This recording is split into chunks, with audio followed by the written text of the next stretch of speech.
കോഴിക്കോട് നഗരത്തിന്റെ വികസന ചരിത്രത്തിൽ വലിയൊരു മാറ്റത്തിന് നാന്ദി കുറിക്കാൻ പോകുന്ന രാമനാട്ടുകര കോഴിക്കോട് എയർപോർട്ട് എവിലേറ്റഡ് ഹൈവേയെ കുറിച്ചാണ് നമ്മൾ ഇന്ന് സംസാരിക്കാൻ പോകുന്നത്.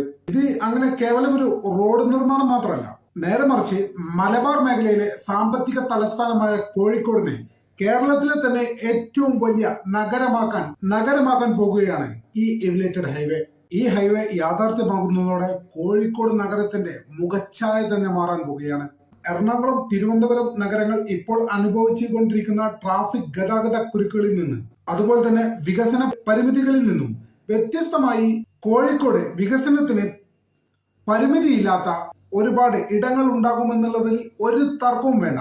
ഈ എവിലേറ്റഡ് ഹൈവേ യാഥാർത്ഥ്യമാകുന്നതോടെ എയർപോർട്ടിലേക്കുള്ള സിറ്റിയിൽ നിന്നുള്ള വേഗത്തിലുള്ള കണക്ടിവിറ്റി IT കമ്പനികളെയും വൻകിട വാണിജ്യ ശൃംഖലയെയും കോഴിക്കോട് ഫസ്റ്റ് ചോയ്സ് ആയിട്ട് എടുക്കുമെന്നുള്ള കാര്യത്തിൽ ഒരു സംശയം വേണ്ട. എയർപോർട്ട് മുതൽ കോഴിക്കോട് നഗരത്തിന്റെ ഭാഗമായിട്ടുള്ള രാമനാട്ടുകര വരെയുള്ള ഈ ഹൈവേ കോഴിക്കോടിനെ കേരളത്തിലെ കൊമേഴ്ഷ്യൽ ഹബ്ബാക്കി മാറ്റുമെന്നുള്ള കാര്യത്തിൽ ഒരു സംശയവും വേണ്ട. ഈ പദ്ധതിയുടെ ഏറ്റവും വലിയ ഗുണഭോക്താക്കൾ എന്ന് പറയുന്നത് ഒന്ന് കൊണ്ടോട്ടി നഗരവും മറ്റൊന്ന് രാമനാട്ടുകര നഗരവുമാണ്. രാമനാട്ടുകര എന്ന് പറയുന്നത് കോഴിക്കോട് നഗരത്തിന്റെ ഒരു കവാടമാണ്. ഈ ഹൈവേ വരുന്നതോടെ രാമനാട്ടുകരയെ അതൊരു ട്രാൻസിറ്റ് ലോജിസ്റ്റിക് ഹബ്ബാക്കി മാറ്റുമെന്നുള്ള കാര്യത്തിൽ ഒരു സംശയവും വേണ്ട. അതുപോലെ തന്നെ ഈ ഹൈവേ ചെന്ന് അവസാനിക്കുന്നത് കൊണ്ടോട്ടിയിലാണ്. ഈ ഹൈവേയുടെ നീളം എന്ന് പറയുന്നത് ഏകദേശം 9 കിലോമീറ്റർ മാത്രമേ ഉള്ളൂ. ഈ ഹൈവേ രാമനാട്ടുകരയിൽ നിന്ന് കൊണ്ടോട്ടി വരെയുള്ള 9 കിലോമീറ്ററാണ് ഈ ഹൈവേ. ഈ ഹൈവേ ചെന്ന് അവസാനിക്കുന്നത് കൊണ്ടോട്ടിയിലായിരിക്കും. ഇതോടെ കൊണ്ടോട്ടി നഗരത്തിന് ഒരു മിനി മെട്രോ നഗരമായിട്ടുള്ള വളരാനുള്ള എല്ലാ സാധ്യതയും ഇതോടുകൂടി ഉയരുകയാണ് ചെയ്യുക. അതുകൊണ്ട് തന്നെ റിയൽ എസ്റ്റേറ്റിനെ സംബന്ധിച്ചിടത്തോളം ഈ ഭാഗങ്ങളിൽ, അതായത് കൊണ്ടോട്ടിക്കും രാമനാട്ടുകരക്കും ഇടയിലുള്ള ഈ ഭാഗങ്ങളിൽ വലിയ രീതിയിലുള്ള കുതിച്ചുചാട്ടമാണ് സ്വാഭാവികമായിട്ടും ഉണ്ടാകാൻ പോകുന്നത്. സാധാരണ ജനങ്ങൾക്ക് ഒരുപാട് തൊഴിൽ സാധ്യതകളും പുതിയ വാണിജ്യ സാധ്യതകളും ഇതോടുകൂടി തുറക്കപ്പെടുമെന്നുള്ള കാര്യത്തിൽ ഒരു സംശയം വേണ്ട.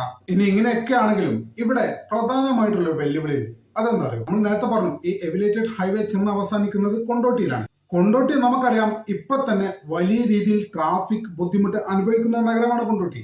ഈ ഹൈവേ യാഥാർത്ഥ്യമാകുന്നതോടെ കൊണ്ടോട്ടി നഗരത്തിന്റെ ട്രാഫിക് സ്റ്റാറ്റസ് എന്ന് പറഞ്ഞാൽ ബോട്ടിൽ നെക്ക് ലെവലാവും. അതായത് ഹൈവേയിലൂടെ ഏറ്റവും വേഗതയിൽ പെട്ടെന്ന് വരുന്ന വാഹനങ്ങൾ കൊണ്ടോട്ടി നഗരത്തിന്റെ ട്രാഫിക് ജാമിൽ പെട്ടുപോകാനുള്ള സാധ്യതകൾ വളരെ കൂടുതലാണ്.